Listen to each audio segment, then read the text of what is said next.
Hey everybody, what's going on? Welcome to the GMI Rocket Show. Today is episode 30. I'm your host, Roman Zelichenko. I'm an immigration lawyer and the founder of Laborless, an immigration tech startup automating H-1B compliance, and also the founder of GMI Rocket, which brings you this show. Today's episode is a super exciting one. We're kind of diving into the social media aspect of immigration global mobility technology. We have a really awesome guest today, Lynn Greenberg, who is the CEO of Pivt Enterprise. It's a social app that is meant for relocated employees, folks that work within a company that are moving from one country to another. And the idea behind it is to help them, when they get to their home, they get to their new host country to really feel like they're home, right? And we'll get to the story, but as any of you know, even when you travel for a week in a new city, you don't know anybody. You kind of rely on your, hostel friends or your hotel concierge to tell you what to do. When you move somewhere for work, you're there for the long haul. And yeah, you might have coworkers, but there's just something missing, right? That you usually have at home, your friends, your family, your comforts. So Lynn is on this incredible mission to help bring that to people who are living in a new city. Through her platform. So really excited for this conversation. And Lynn, thank you so much for joining and for spending your time here today. Thank you for having me, as always. Always fun to chat. I know, likewise. And especially here because I wrote about this recently, but as a former immigration lawyer, I guess, when you do inbound US immigration, you really kind of have your blinders on. I was always like, oh, the visa process, that's the most important thing.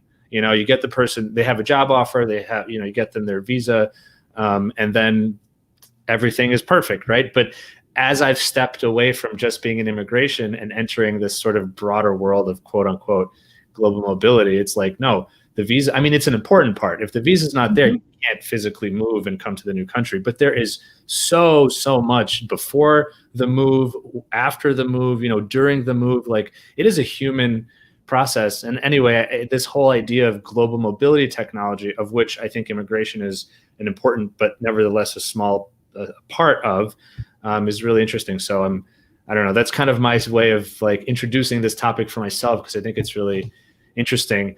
Before we get into this, I just want to say for folks listening or watching, please share your name, where you're from in the comments, shout yourself out.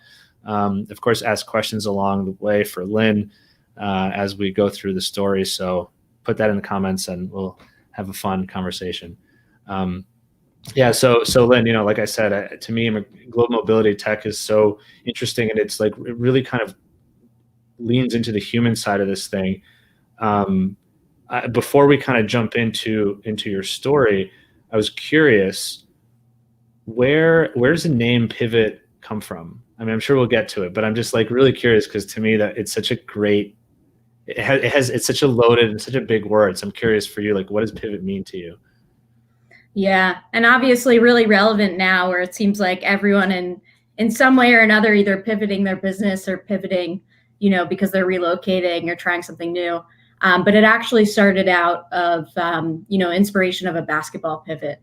The fact that you have one foot on the ground, kind of representing your home country, your home city, all of your network there and your home friends there, and then moving your other foot in a different direction, but not losing that sight of where you're from. Because on Pivt, you're tapping into, your network from home. You're really, extending the activities that you like doing at home, finding people that maybe understand you because you were from the same hometown or you went to the same university, to get that trusted advice and meet socially. I love that. I played basketball when I was in middle school. I definitely tried out in high school, but I probably wasn't good enough. I love that analogy. That's so great, because when you pivot, your main foot is there, and you can go round and round. You can put your foot anywhere else as long as you don't lift that pivot foot. And that's what a beautiful analogy in terms of like being all over the globe, but still having that one foot back at home. I love that. Yeah. It's a great segue, because you made the sports analogy. We were just chatting a little bit beforehand. You're an athlete. I mean, I suppose once an athlete, always an athlete. You played soccer in college, but I'm curious. Even before college, I love to of course start sort of in the beginning. You grew up in New York, right? In Westchester, is that right? I did. Nice. I'm from the city. I'm from Queens here, so like, to me, before I went to college, Westchester was always upstate because I literally never got out. And then I was like, oh no, wait, it's literally 20 minutes north. What was that? I don't know. What was it like? What was it like growing up there? It was great. It's, my mom grew up in the town that, I grew up in, which was really, really special. I had a, great support network. I had great friends, a lot of family close by, which was great. And then, from a social aspect, it was really great to be 30 minutes outside of New York City. So really enjoyed it. It's a great area.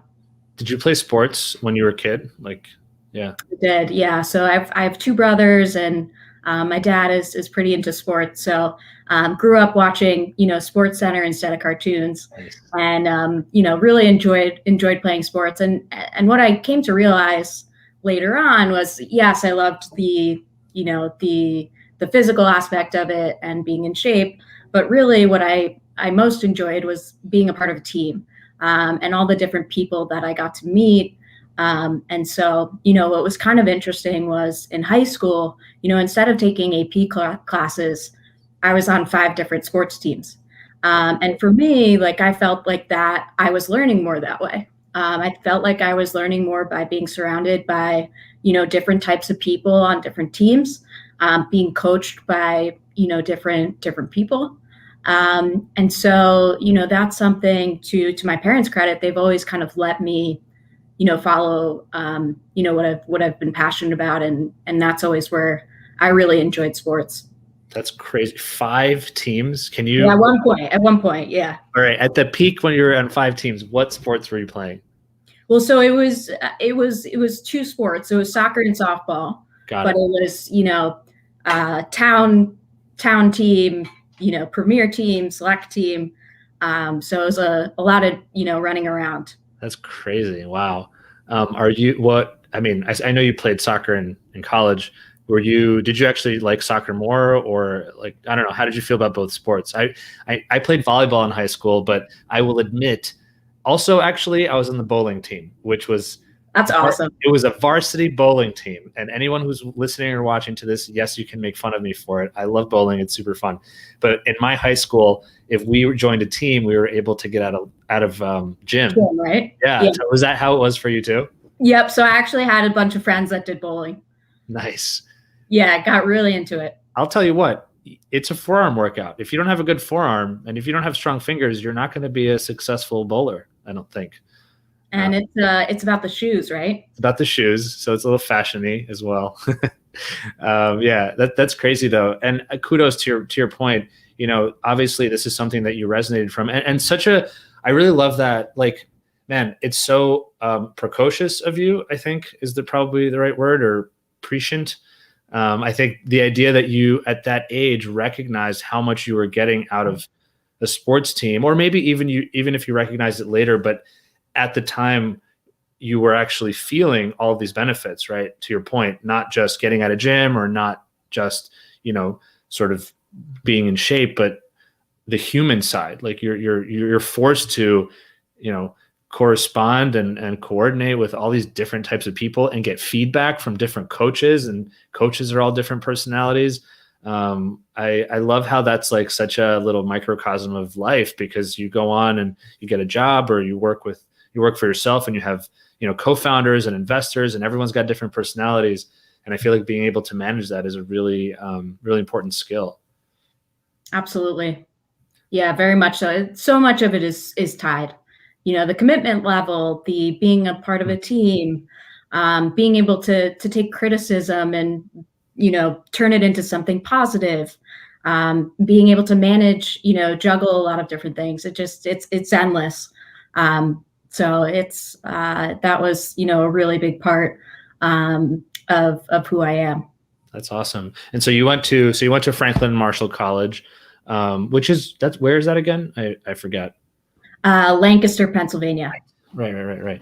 And you played soccer there. You're saying for the first 3 years. What was? I mean, I never played obviously in college. What was that like? I mean, was it just a lot of work, a lot of hours, and I don't know. What was it like? What was it like playing a sport there? It was fantastic. It was fantastic throughout. It was especially fantastic in the beginning because you come onto campus and you have a family. You first of all, it was a fall sport, so I came to campus before all the other freshmen were on campus. Really felt like I knew my way around by the time they got there, and I had seniors and juniors and sophomores looking out for me. And you similar to, I think, relocation and some of the things that relocated employees struggle with. When you're new at a school, it's so hard to kind of get, into a routine. And so that aspect of having a place to go every day and seeing the same faces was just so, it was so helpful. But I really enjoyed it. I got to go to, a bunch of different schools, and it was, even though it was Division III, it was a lot of work. It was a lot of time. So I'm really, really so glad that I did it, but grateful I had that year as well to kind of explore different things that I wasn't able to do while on the soccer team. And that was during your fourth year. Exactly. Yeah. And I was reading about your background, and I saw that you also studied abroad. Was that during your fourth year, or was that actually while you were still technically on the soccer team? Yeah, that was my third year. So one of the reasons why I chose Franklin and Marshall was I knew I wanted to study abroad. So I was actually looking at some lower level Division I schools, but they're, you have to, they have a spring season. So, one of the reasons that I was so drawn to F&M was they really encouraged you to go abroad. Most of the soccer team, most of the sports team did. And so, yeah, I came back, the end. So I went spring of my junior year, and then came back and, wasn't on the soccer team that following year. I just had this image of you kind of in Spain, like walking around town, and then all of a sudden, everyone's playing football there. And then you're, like those videos where like Ronaldo dresses up as an old man and then just like messes with people. Did you ever kind of just get into fun, random games? Like, did you play when you were there with folks? So not as much. What I really, really enjoyed doing was going to the bars and watching the games, because that was just something else. You didn't have to go to the stadium to really get a taste of how, engulfed it was in their culture. So that was just a blast. And I actually, while I was over there, one of the highlights was I was able to go to a Real Madrid Barcelona game. Wow. Which was probably the best sports game I've been to.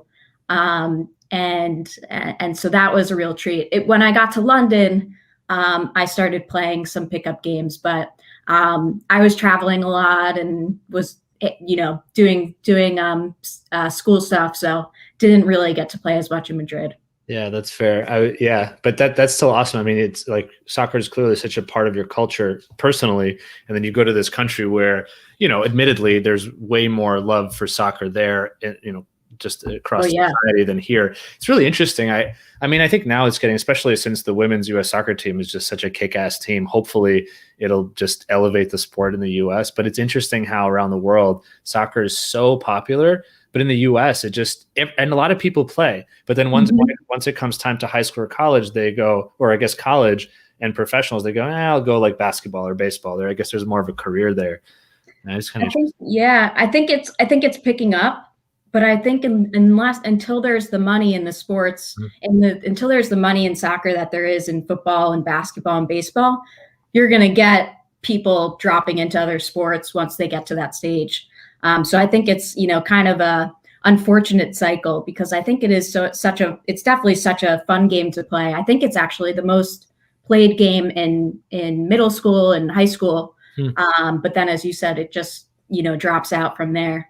Oh, interesting. Most played in middle school and high school in the U.S. I believe so. Don't quote me on it, but somewhere in, that elementary, middle school, high school stage, it is, the most played sport. Yeah, I wouldn't be surprised. It also would be cool because then everybody, you can kind of get along with the rest of the world. I mean, really, anywhere you go, for the most part, people are kicking around a soccer ball. Yeah, it's a universal language. So Yeah. actually, a company or a nonprofit I got involved with a little bit in high school. What was it called?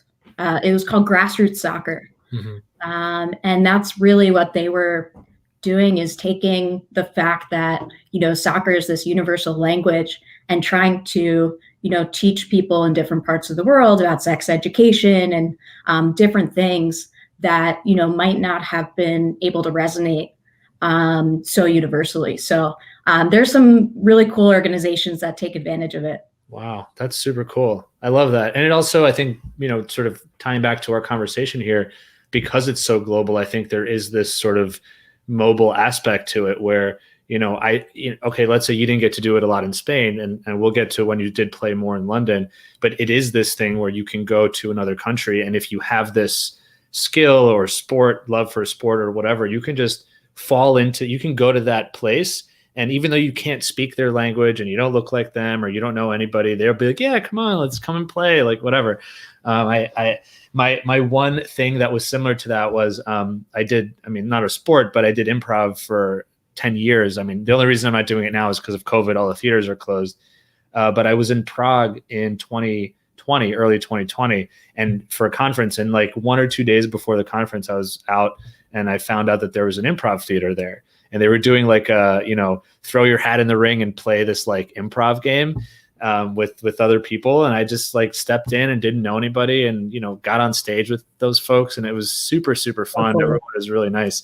Not quite the same, although it was technically competitive, but not exactly the same. But still, this idea of, if you have these global or universal skills, you can actually travel and perhaps move somewhere around the world and just boom, fit right into a small community and perhaps grow from there. And that's really the genesis of, what we're doing at Pivt, is really finding those things that you have in common with people that are in your new city, so that you can connect on that level and make it feel more like home in a smaller community, in what for most people seems like a really big jump. Yeah, I love that. I wanted to take a quick pause just to give some folks a shout out. So Shiv, I don't know why pictures aren't showing up, but Shiv from Atlanta. I know you're from Atlanta. Usually you say Shiv from Atlanta, but hey, Shiv, thank you so much for watching. Janet Turner. Hi, Janet. Thank you so much for tuning in. Anthony Horton, good afternoon to you as well. Hi, and Janet says she grew up playing bowling leagues. Awesome. Yes. I'm not the only one. Sorry. I actually still have my bowling jersey, which is like a collared shirt with my high school insignia. Yeah, you should bring that back out next episode. Yeah, or right. Number 40, right? It was, maybe for number 40. I wish I did it for 23, Michael Jordan. Branislav from London, from Brazil. I don't know who you are exactly, but you're check your privacy policy. But thank you so much for tuning in. I don't know if that's Janina, perhaps. And Lindy Chapman saying, hey, from Dallas. Hi, Lindy. Hi, Lindy. Thank you so much for joining. Okay, so this is a perfect segue because you graduate from college, and you graduated with a degree in government and sociology. Got it. And so you graduated, you get a job at Bloomberg. And you didn't start in New York, right? You actually started in London. So before we talk about how your sort of journey to London, obviously this is going to be a pivotal moment in your story. Just for folks out there, maybe if they're watching or listening who are perhaps in college or maybe even grad school, how do you land that first job that's in London? That's so cool. Well, it's really cool. I'm so grateful. It obviously, changed my life, but I wasn't seeking it out. I was kind of taking a step back. First of all, it took me a while to figure out my major. And what really gravitated me towards government and sociology was, again, that people aspect. Learning how people connect with each other, how they go about solving problems. That was really, the interesting component. And so out of college, I really didn't know what I wanted to do. What I did know was that I wanted to work for someone that I respected. And Mike Bloomberg had spoken at F&M, the year before commencement. And obviously I grew up with him as my mayor. I really, admired him. And so I found a position, first as a customer service representative in New York. And, I applied to the position, and she said, you're great, but we're really looking for a French speaker. So she said, monitor the job board. If something else comes along, let us know. And so I found this position working for Bloomberg Law in London. And so I kind of thought government law kind of makes sense. Why don't I try that? And I got on the phone with who would turn into my manager. And she said, I don't know if you know much about Bloomberg Law over here, but none of the court cases are automated. So really what Bloomberg Law does is they go to the courts every day. They get all the paperwork, and then they scan it into our platform so our customers can view them. And she said, I have a feeling that you had something a little bit more customer focused in mind. I also manage a message compliance department. It's a really kind of exciting space, that Bloomberg's investing a lot in. Why don't you consider doing that? And so, then kind of said I was kind of loved the idea of going to London and going abroad, but took, 8 or 9 interviews to really, be able to secure it. And, I to this day, I'm grateful because I wasn't a 4.0 student, but I was, really passionate about, doing something that I could make a difference. That's crazy. I love the fact that, clearly something you said, or you just really, something you did resonated with this hiring manager, because they were like, oh, just here's another role. Like we want you, that type of thing. That's so, I feel like it's almost brave. I don't know if that's the right word to just, thinking about the fact that you grew up in a town where your mother also grew up. And so there's such a stronghold here. I'm assuming you kind of walked into all the shops and everyone sort of knew who you were. Maybe not quite like that, but I'm assuming there was some sense of people, continuity. And then you just up and kind of unrooted yourself. Kind of crazy, honestly. I don't even think I would do that. And, I'm an immigrant. Theoretically, I could say like, yeah, whatever, I'll go anywhere. But that's crazy. What, maybe at that time, if you remember, what kind of, did you think to yourself, oh, this would be a fun experience? Or I don't know, were you nervous about leaving New York and the US and going to London? Yeah, so I had only been there for 2 days when I was 12 years old. So I had no idea what I was getting into, for better or for worse. And I also, the tricky part as well was I had never lived on my own. So you were dealing with all that. You were dealing with the cultural concerns. So even, before I moved, I ended up moving to London, I think 3 or 4 weeks after graduating from college. So there was a really, quick turnaround time. And I, didn't really know much. I knew that like 3 or 4 days after I landed, I would start this role at Bloomberg. So I said, I better go find a place to live now. And so I would go on, all of the listing sites, and I'd wake up at 9 a.m. New York time, only to find that the ones I had been looking at had been snatched. So for a good week, I woke up at like 5 o'clock in the morning, and really tried to hone in on, getting a place. Wow. And how did I know where to live? I didn't. I saw the movie Notting Hill, and saw that the Central Line went straight from Notting Hill to my workplace. And so I said, it looked good in the movie.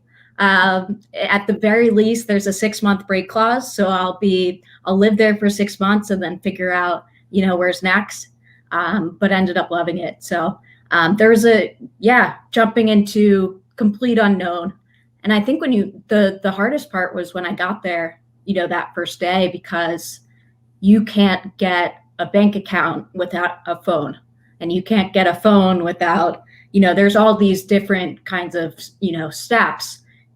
You can't get a phone without an address. And it goes on. And, doing this in a new country, let alone doing it for the first time, was really interesting. But I think because of that, it gives me so much more confidence to dive into other things that are new. Yeah, absolutely. I mean, you obviously, at least it was an English speaking country. Yes, exactly. It would be way harder if you were in, anywhere else. Yeah. Did you, okay. So you're in London, you got this job. You figured it out. I suppose you settled into your apartment and work is going well. Can you share a little bit about this whole, because you said you started to play soccer when you actually got there. I don't know. Can you talk a little bit about that? Was that an important part of your kind of acclimating or just feeling at home when you got to London, or? Yeah. So, one of the problems that I had, of course, and this was the genesis of Pivt, was, first of all, how do I go about getting trusted advice on my new city? And really, how do I go about getting the answers to the questions I wouldn't know to ask? For instance, I got a letter to my door that said that someone was going to show up at my door because I didn't pay my TV license. And I had no idea what a TV license was. Turns out in the UK, you have to pay for every single one of your TVs so that the BBC doesn't have to run commercials.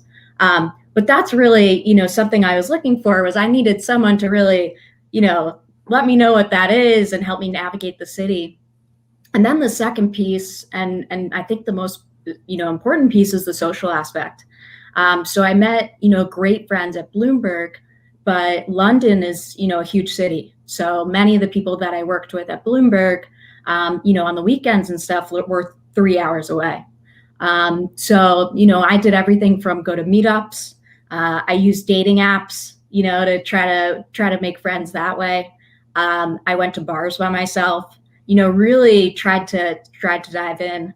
And one of actually the greatest pieces of advice that my manager gave me was live in a community where there's a food market. And so there was, Notting Hill has that, famous Portobello market that happens 3 days a week. And she said, because, everyone from the community goes to that market and you see the same people over and over again, it really builds that sense of community early on. So I became really close with people in my community, which was great. I met people through, friends of people from work, but I thought to myself, I was like, it shouldn't be this difficult. I'm a social person. And I spoke to other of my colleagues at Bloomberg, because Bloomberg London is the international hub. And I said, how are you going about finding friends and kind of figuring this out? And they said, I don't have an answer for you. So I actually went onto Facebook and I joined a bunch of expat, Facebook groups. And I started reaching out to a bunch of them and saying, do you have time to talk? And I just started listening to people's stories and asking them, well, what are you doing about this? How have you navigated this? And I was just so taken aback by the number of people that didn't make the most of the opportunity, or, quit their opportunity because they couldn't socially acclimate. And that's where I started to think, okay, like the tools are there. This is something that needs to be in place. That's so fascinating that you've listed so many tools already. You've listed Meetup, you listed Facebook, obviously in-person things like Market, a place where people congregate in real life. And it's just interesting that people are using these as a proxy or like as a kind of a way to get together, but none of these tools or formats or situations are really geared specifically for this. But at the same time, a place like London has a huge population of people, I would suspect, who, like, more than anything else, like, I care less about where I'm going to get my groceries and I care more about how I'm going to survive here mentally and emotionally, because I need friends, I need people to talk to. That's crazy. So it sounds like you had this idea and you were kind of almost starting to do your own research, like talking to people. And were you, because I think a lot of people will have an idea Not a lot of people will even take that step of like spending their time going onto Facebook groups and pursuing the knowledge around this idea. Were you an entrepreneurial person? Like, were you someone who, when you were younger, kind of, I don't know, sold lemonade? I mean, that kind of thing, or was it just one of those things where this just gnawed at you and you're like, I've got to do something about it? It was a combination of the both. So I was always curious. And I think I always had that entrepreneurial mentality. It's actually something that attracted me to F&M. They didn't have an entrepreneurship program, but I remember they said to us on their tour that like, we love it when students come up with an initiative and we're able to get behind it, give them the ball and let them run with it. And so, I always really enjoyed that aspect. And consequently, I was doing something similar at Bloomberg, where I was starting this global book club to get different departments to learn about what each other were doing and to converse. And then also I started this thing where, I was the liaison for the Asia group and the American group and the European group. And we worked together with the programmers to, work on some inefficiencies. So I always kind of had that curiosity of how can we do this better. But I would never consider myself an entrepreneur. But I was curious about it. It was, so nice to have something on the side that you're passionate about. I really, really enjoyed that. And so at what point did you say to yourself, okay, I think I want to turn this into an app or a sort of a tech product? Because I mean, you're working at Bloomberg. I mean, you're working on the Bloomberg law side, but Bloomberg is at the end of the day a technology company. Did you feel and you weren't a tech major, did you feel that you were becoming equipped with like the know-how, the lingo, the sort of knowledge from work, or, how did you go about saying, okay, well, this should be a tech company? Because you could have said, let me start a meetup, specific meetup group. Like there were a number of probably ways to solve this, but you obviously went towards this sort of app or, tech solution. I'm curious, do you remember how or why you got to that conclusion? Yeah, it was going back to what I needed and what the people I was speaking to needed. And what it really came down to was, I wanted something beforehand that could connect me to my extended network in London, can connect me to the people that I know and should know in the palm of my hand, so that in New York, before moving to London, I could connect with these people and get that trusted advice on my new city, make plans to meet socially when I arrived, which would, eliminate the risk and the time when I got there. And then when I got there, finding other people to watch the New York Knicks games with, and, asking about the healthcare system, the NHS and all these different things. And so I felt very strongly that it had to be in the palm of your hands. And it had to be mobile, because this was for people that were moving. And so, out of that, I said it has to be a tech company. And it was really based on the fact that I would ask people, well, what's your workaround? What are you doing because this doesn't exist? And one of the things that I did was I reached out to my alumni department and I said, can you give me a list of all the alumni there are in London? And I emailed all of them and I said, where should I live? Can I have 10 minutes of your time? And some emailed back and were fantastic. But I said, there's too many touch points here. I should be able to go on my phone, see all of the F&M alumni in London, and be able to message them and reach out to them. And so that's really where it came about, to become a tech company. That's fascinating. That would be cool, because you're already in the F&M network if you think about from a college perspective. And in fact, when you go to college, a big thing that universities tout, and colleges and universities, is their alumni network. Well, that's only as good as the access you have to those alumni. If you're never going to see the alumni, what's the point of the network? Yeah. And likewise, what was so interesting too, which was frustrating at times, was I would have friends.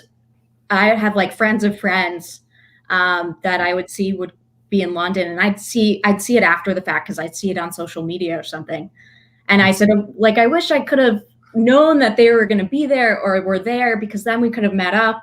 But there was no way to tap into my network and connect with them in the ways that I needed to do so. I'm curious, did you ever think about, leaving? Were you ever like, you know what, this isn't working, I want to go home? I mean, did you miss home when you were there? Obviously you were creating solutions for this problem, but I'm assuming that this problem existed to some extent. Were you ever just like, you know what, I'm trying, it's not working, like I want to go home? No. So there were times where, of course, I was lonely and I was confused, and but I loved waking up every morning and being like, I don't know who I'm going to meet today. I don't know what new places I'm going to see. And also, what was so great about London too is just the ability to travel so easily. So, I used to say, should I go to a nice Italian restaurant for dinner, or should I, for $20 fly to Italy? And it's just, it's such a unique time to do things like that. And I loved the people. But, certainly as I said, there were lonely periods.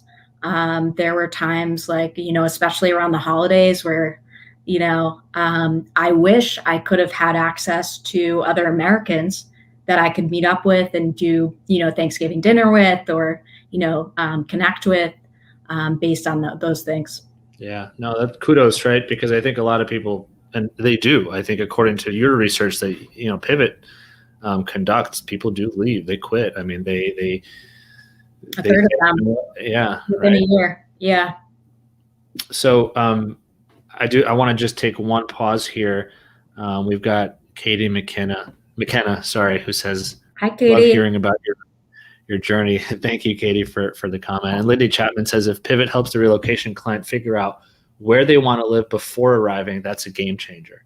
And I think that kind of information is really valuable, right? Because you could plan better. I mean, you could come into your new role, your new life with sort of, not with a haze or a cloud in front of you, but the other thing too with that is, for me, it was easier because I was single. When you're moving with a family, like if I didn't have everything figured out, I'd figure it out. But when you're moving with a family, you're not just worrying about yourself, you're worrying about them. And so if you don't have, their schools figured out and you don't have the right area and whatnot, it's more difficult to really navigate and make something that they really enjoy. Yeah, especially if you have kids. I mean, I would assume that if you have a spouse that's, another adult, it's probably a bit easier than you have children. They can't make decisions for themselves. Yeah, I mean, absolutely. We got good evening here from Germany as well. And we have Marianne saying, great attitude, waking up, not knowing who you'll meet that day. I agreed. I love that. I loved, and I still do love traveling solo. I know it's not moving there, to a particular place, but just traveling solo is so fun. Just one kind of aside and a realization I had, and maybe it was similar for you, perhaps, even though you were there for an extended period of time. When you travel with people, traveling isn't just about your experiences. It's about the expectation of making the other person happy. Yeah. Whereas if you're by yourself, if you get up and you go to a restaurant and it's closed, you're like, I'll go somewhere else. You don't have to you don't have to placate someone else and say, oh, I'm really sorry. So I can imagine how it was both, as you said, perhaps lonely at times, but at the same time, if you have that attitude, it could be freeing. But yeah, to your point, I mean, listen, that's not scalable. You can't expect every single person who moves abroad for work, who went through the immigration, who went through moving their stuff and finding a new apartment, to have this amazing attitude on top of everything of whatever happens, happens. I mean, there needs to be more stability. And look, I was relocating to Europe, where they had the policy of, when you leave the workplace, you leave the workplace. So you're not answering emails, you're not answering phones. I had a very, 8 to 6 job, but that's not the case everywhere. And so a lot of the times people, have work all the time, and they don't have that time to build that network. They don't have that time to, acclimate and really get not just themselves, but their families all together. And so one of the things that we're finding that's been so interesting is that, family members really aren't incorporated into the relocation process. And if they are, it's directly through the relocated employee, to converse with their company, which they're already dealing with. Okay, I'm going to have to move to a new job. I have to worry about my family. So there's so many things up in the air, let alone the fact that the partner often is saying, what's going to be my new sense of purpose in this new place. And we've spoken about that a lot, our team. That's a really, really big problem, is just losing your sense of purpose and losing, who you are and who people recognized you as, and reinventing that. And does that, just an aside on that particular topic, does that differ based on what country you're going to, and if there's sort of a spousal work visa situation? Sure. Sure. So absolutely. It also depends on, what their profession is and where their skills are. It also depends on the language, so there's a lot of factors that go into it. Yeah.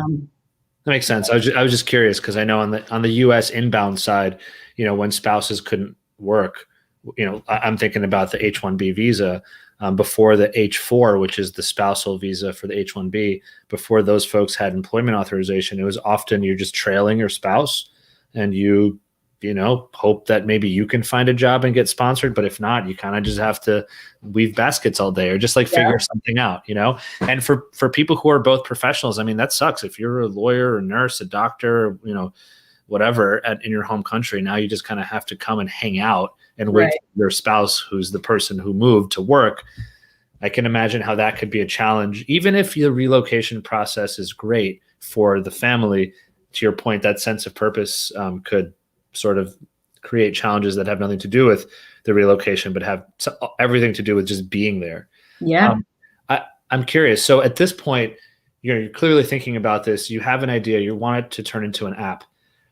This is a crucial moment, right? Because the question is always what was the first step? Okay, you did the research, but what was the first sort of step you took to go from Pivt as an idea to Pivt as a tool or a company?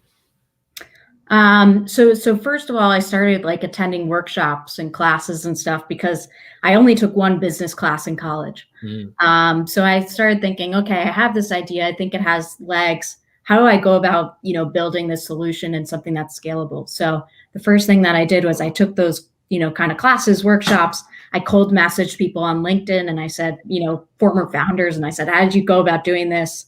Why did you do it? And then I reached out to Bloomberg Beta, which is the venture capital branch at Bloomberg. And I said, I have this idea of a startup, but I really want to learn, the other side of things. I really want to learn what makes a company investable and valuable. And so I was really, really lucky that they let me help them source deals, and then gave me feedback, on that. So I loved it. That was really, such a game changer for me. But then after that, started speaking to developers, saying, okay, what would this look like? And, mind you, made so many mistakes along the way, and probably spent more money and wasted a lot of time because I didn't exactly know what I was doing. But yeah, little by little, with an outsource firm, started to think about how we would build this. And, always staying really in close connection with those people that I had met on Facebook and whatnot, to say, okay, how can we build this into something that you'll use?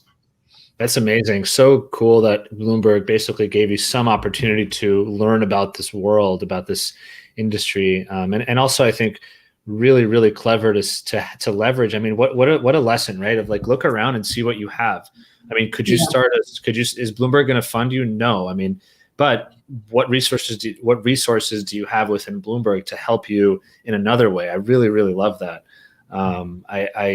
I really resonate with that, in part because after I left the legal world and before I started Laborless, I worked at a fintech company And I happened to have a role there that was like an internal business consultant. So I learned like project management, product management, UX design, all these things that not on the startup side per se, but on the sort of tech tool development side. Mm-hmm. And so that was similarly to you. It was really, really crucial. It just gave me a foundation of like confidence and comfort to say, okay, I don't know exactly what I'm doing, but I think I get like the big steps and like the sort of broader, points that I have to cover. So I'm going to go for it.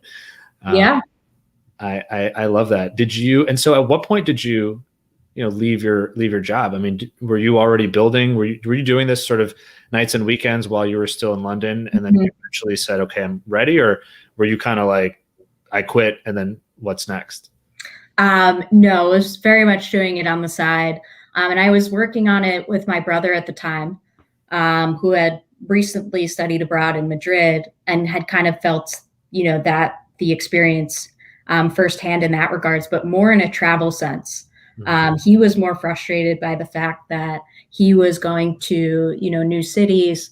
And kind of, as I said before, he would find out after the fact that he had crossed paths with friends and never knew that they were there. And just said it would have been great if I could have met up with them and we could have exchanged, itineraries and ideas.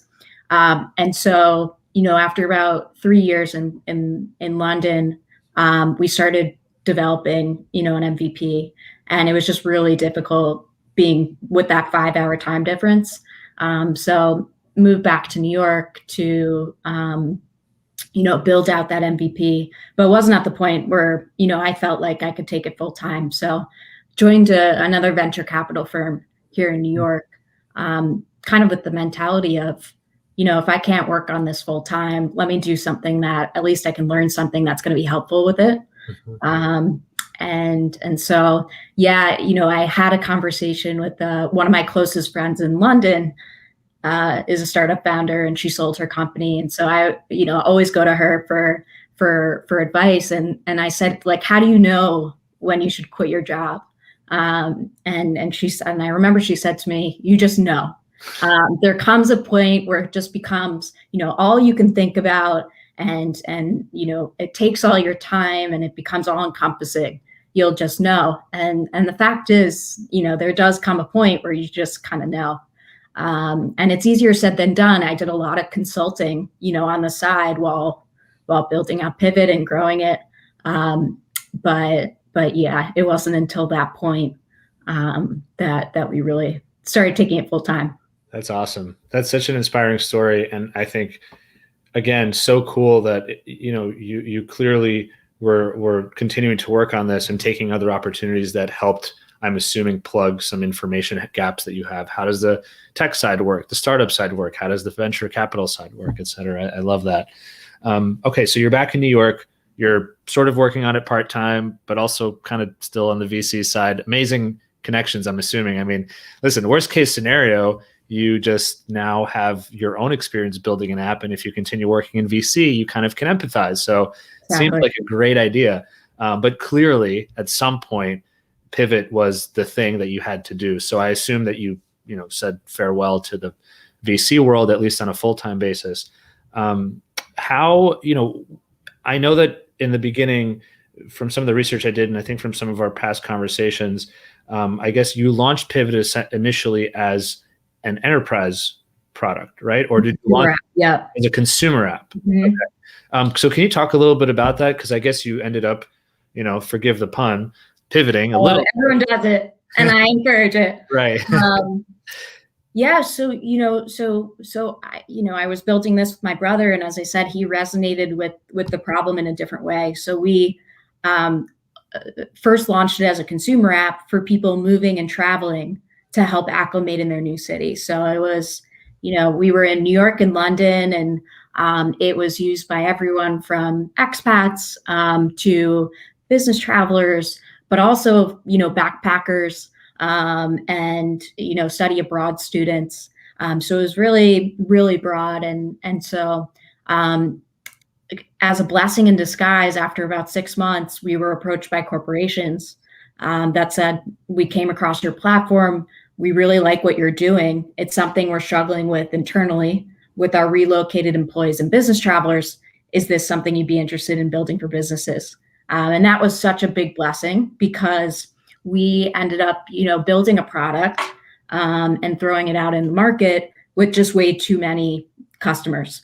We really needed to focus on one demographic, because what we ended up doing was we built a nice to have product for a lot of different people, but we didn't build a need to have for one demographic. And so this was such a blessing in disguise that they came to us and said, this is a specific need that we need. We'll pay you for this. Why don't you consider doing this? So we went back to the drawing board and we found that corporations on average spend about $90,000 relocating a single employee, much more if it's an executive or with a family. And because there's no social component helping them acclimate, about a third of them quit their job within a year or move back home because of social reasons. So when we figured that out, we took some time to say, okay, are we going to really, adjust what we're doing? But what we ultimately came to realize was the mission's the same. The mission is still get people to take life-changing opportunities in unfamiliar places and expand their outlooks without thinking twice. Whether we do it through businesses, whether we do it through consumers, that doesn't matter as much. And the great thing about doing it from the enterprise side is when you're a consumer app, you have to hit a certain user base to get advertisement, A. B, on the enterprise side, you're getting paid up front, but also you have the company's buy-in since they're paying for it. So you have their marketing help, you have their push, and you get their user base, a lot faster. Whereas the consumer business it's marketing money. You're paying for users. So that's really when we decided to, lack of a better word, pivot.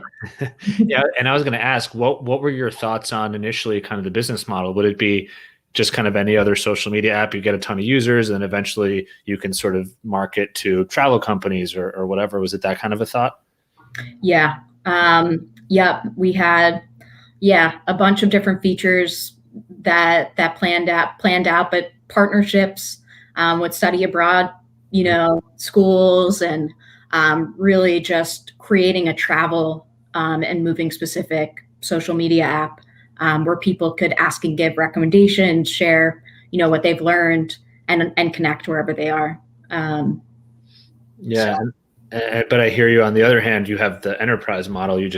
There's obviously easier revenue generation. You have more users up front. And maybe, even though you're selling to the enterprise, there are still sort of the B2C features. You're still, the user is still the individual. It's just that it's coming to them through a different avenue.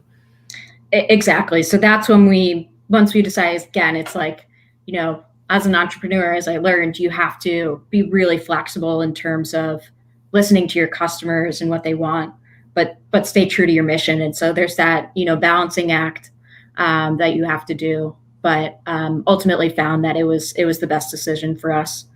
But it was honestly, I feel like it's my second startup because it is such a different world, and really being in the relocation industry and learning that space, took a lot of time. And so, running a B2B platform is very different than running a consumer app. I want to just get to a couple of comments. So Lindy says, my son attended 3 high school because our agents didn't tell us at the nearby school after we moved to Texas. So, just goes to your point of like when you have kids, it's tough to kind of get everything right. Anthony just made a comment that he's has a master's in basket weaving. It's actually not easy.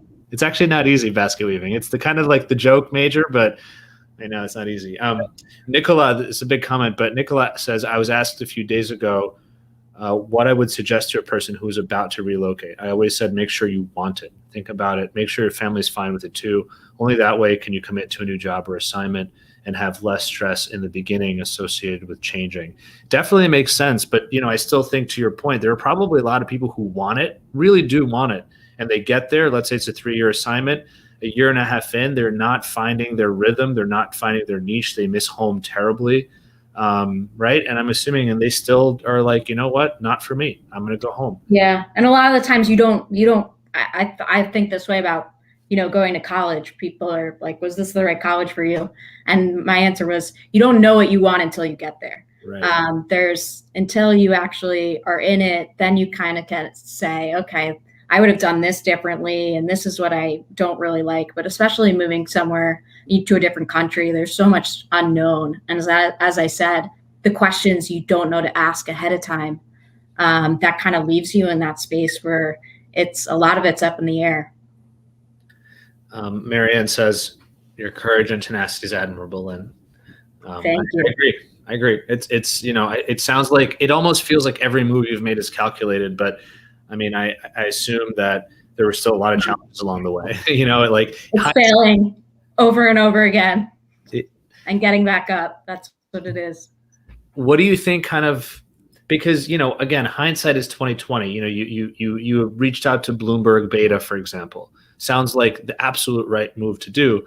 But at the time, I'm assuming it took some courage or something to reach out to them and say, hey, I've got this crazy, what if they said, what do you mean? We're going to fire you because you're thinking about stuff. I mean, there's so many scenarios. What do you think kept you going this whole time where you made mistakes, I'm sure. But you kept on going, and you kind of seems like ended up making the right moves in the end. What do you think kind of kept you going this whole time?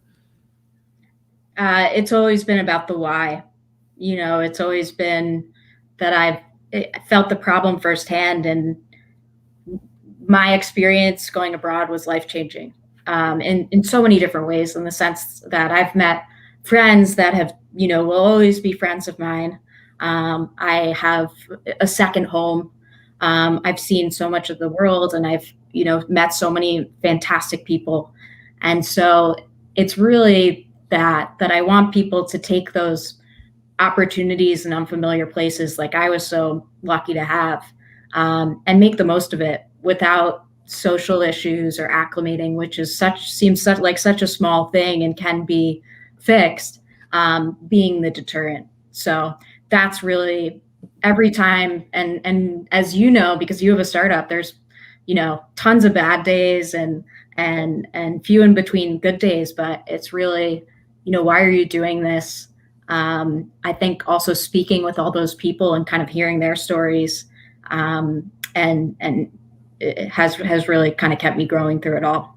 So if I'm, we've talked a lot about sort of how you got to what you're doing, and how Pivt sort of went from a B2C to a B2B app in terms of your kind of overall strategy. Can you just share for folks listening who might not know right now, what is Pivt delivering to your clients, and are your clients still enterprises, or have you kind of, now developed anything else in addition to that? Yeah, so Pivt right now is an app specifically to reduce turnover and improve the well-being of relocated mobile and remote employees, which kind of came about out of COVID. Another pivot that we saw that 1 in 10 Americans were relocating on their own because they were able to work from anywhere, and so there's this whole new wave of benefits. And social isolation and employee well-being has been, a top priority for a lot of these companies. So that's really the area that we're sitting in now is, the well-being, employee well-being component. And we're really focused on creating the first human success formula on Pivt. One of the things that we were always taken aback by is we spoke with over 30 heads of global mobility, and we asked them, what does a successful post look like to you? And they couldn't really give us a straight answer. It wasn't necessarily tied to turnover. It wasn't necessarily tied to how successful they were in their new job.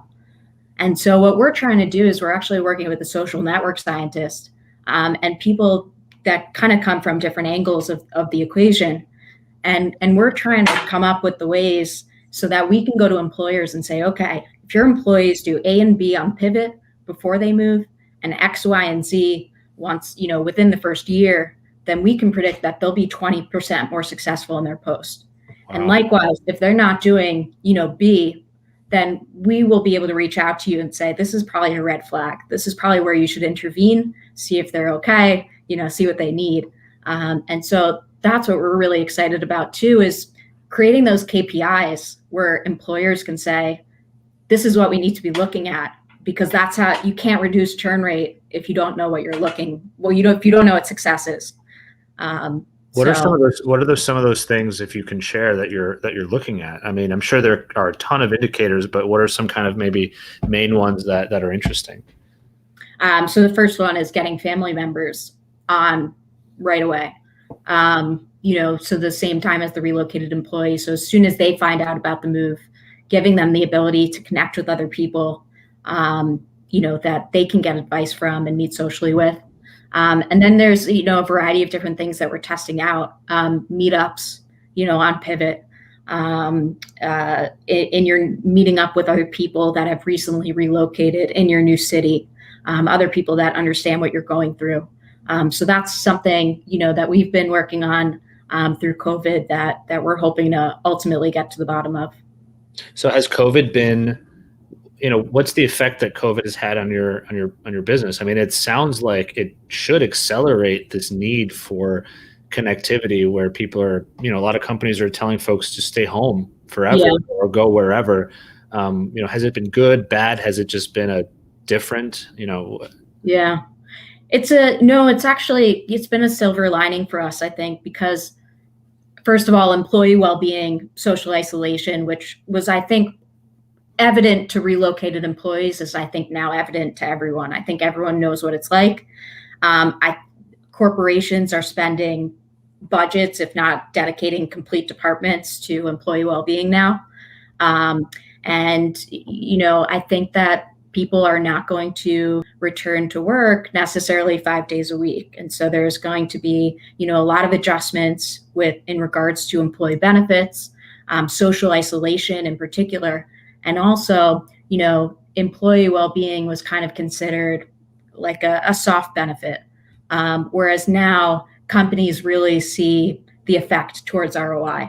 And that's really powerful. So a really interesting opportunity, actually. We're in discussions. We're going to work with a hotel here in New York, and they have, places around the country.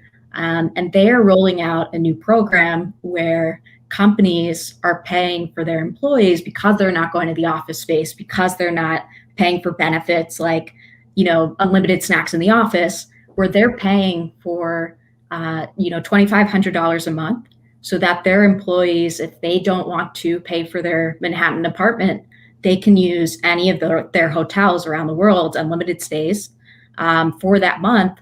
And that is a great benefit for, these companies to offer, in terms of offering that work-life balance and experience, and giving them their ability to work from anywhere. So I think, stuff like that opens up some really cool opportunities.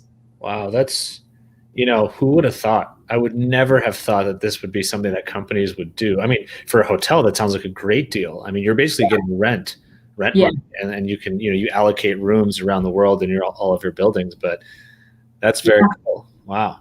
Yeah. So that's something that we're looking forward to, because these people are going to new cities. They don't know much about it. So they're perfect Pivt users as well. What I love about this is that, and to your point, I suppose a silver lining with COVID, I think there's just power now. There's more power in the individual experience, because COVID has so profoundly affected the individual, that, companies are sort of saying, all right, what do you need? Like, what'll make you happy? Just throw everything at us and we'll see what we can do. That's super cool. Yeah. And it's how do you create a strong company culture digitally? Mm-hmm. You look at all these Silicon Valley companies and these huge office spaces that they've built.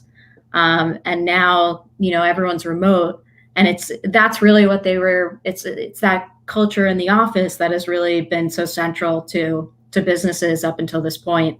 And so how do you create, that strong sense of culture digitally, and really, stay in tune with your workforce so that they don't leave, and find something else. So what are some of the big things you're looking forward to with Pivt? I mean, obviously you're working on some of these pilot programs. Like, where do you see Pivt going to? There's a question here in the comments. What's next for Pivt? Yeah, we're really excited for this year. So we're just securing a funding round, which we're really excited about. Bring on some more team members to join the Pivt family, and then we're really looking forward to partnering with companies like Anthony's, CRI, to really be initial customers of Pivt to build this out and really be the partners that help us shape this product. So by April, we're hoping to launch this platform with our business clients, and we're really excited to fail fast and fail quickly and learn a lot and build the product that we think the industry really needs. That's super exciting. From the industry's standpoint, where do you think the industry is going? And I ask this because I think there are a lot of opinions about work from home, work from anywhere, all that, but we're still not traveling. COVID is still here. There's still this sort of problem with vaccine administration, et cetera. What do you see, from what your conversations and your insights? Where do you see the kind of mobility of individuals? Where do you see that going in, the next few years or maybe even longer? So there's a couple of things that have been really interesting. So first of all, there are some industries that haven't slowed down at all. Pharma being one of them. Military, they recently signed a $400 billion contract. I think there will always be, mobility. The other interesting thing is, after speaking with a bunch of relocation management companies, is finding that most of them have actually seen an increase in RFPs. And so very few relocations are actually being halted. They're more just being backlogged for when it's safe to do so. The other interesting opportunity that I think is, happening is with these remote employees, who's going to I think the people that are in the best position to really handle their new needs is global mobility. I think, as I said, a lot of these people are going to be working from different locations. They're going to have a lot of the same needs that relocated employees do. And I think, what was definitely a trend before COVID, and I don't think it's going away, is experience. People really want to travel. They really want to see different parts of the world. And, I think global mobility has everything to do with that. Agreed. The world is still the world. Food in China is still food in China, and the sort of coast of West Africa is the coast of West Africa, and San Francisco is still San Francisco. And people want to see all of it. Yeah. Yeah. I feel like it's probably easy, given that we're all cooped up at home, or many of us to an extent, to like forget that the world is there and that it's still going to be available to us. And I think people are going to go back to the offices. So maybe it's not 5 days a week, but it's going to be a couple of days a week. And, they're going to be relocating because, a lot of executives, for instance, need to have experience in different locations to kind of understand the different departments, the different aspects of their business. I really, I think from a personal standpoint, it was so valuable. I think there's so much still that's so valuable that I don't think it's, going to slow down. Yeah, no, I totally agree with that. I'm looking forward to the same. I hope that, I think maybe there might be more care taken with immigration, the movement of people. I think there might be more compliance related questions because perhaps scrutiny will be higher. And so maybe that is why there are more RFPs for these RMCs or for immigration firms, and more demand for companies like Pivt. But yeah, totally. It might look different, but it's definitely not going away. Yeah. The other thing that I think we're already starting to see is, lump sum moves, more lump sum moves. So, companies saying, okay, I'm not going to necessarily give you $1,000 to unpack your things if you don't necessarily want that. You can use this $1,000 to do something else, and kind of giving them a little bit more flexibility with the allocated spend to use it as they see fit. And I would think with that, there's much more demand for something like Pivt, because if you can empower those folks to make informed decisions in their, their new host country, then great. Like, oh, I can live here and pay, X amount, or I can live here and pay half of X. Like, I'll just pay half of X and take the rest of the money and, spend more money on food. I don't know, like whatever people want to do. And also like, lump sum is great, but when you don't have anyone, answering your questions and someone that's like really, on your case, you still need someone to ask, and you still need a support network. So I think it's still, even more so comes into play. So I like to kind of end these things with maybe a fun or reminiscing question. The one thing that struck me that you're talking about is you were like, should I go have dinner at an Italian restaurant, or should I fly to Italy for dinner? Which I've never lived abroad for an extended period of time, but that just sounds absolutely amazing. Did you ever do something like that where you just kind of like flew to another country for a day or 2 days? And if so, do you like, what was your favorite, what's the one memory that sticks out? So I did a bunch of weekend trips. So one of the great things is if in Europe, if it's not a massive city, you can usually do it and knock it out in a couple of days. And Ryanair, and EasyJet, you could find like $15, it was just insane. So yeah, did a lot of those kind of, I kept like a Google alert for, really good fares, and kind of took the leap sometimes. But I would say the most memorable experience were with the different people that came to visit, and meeting them in different locations. That was really fun to kind of like experience them in different places. And of course, you have a lot of stories about, things that went wrong, and, missing flights and things not going as planned. And those are always, the ones that I remember. So you missed a flight. So you got to tell me about one missed flight. So I actually didn't miss a flight. I missed a train, which wasn't as bad. But I honestly can tell you so many stories. I've had, probably when I was over there, I had like 6 near-death experiences. Oh my God.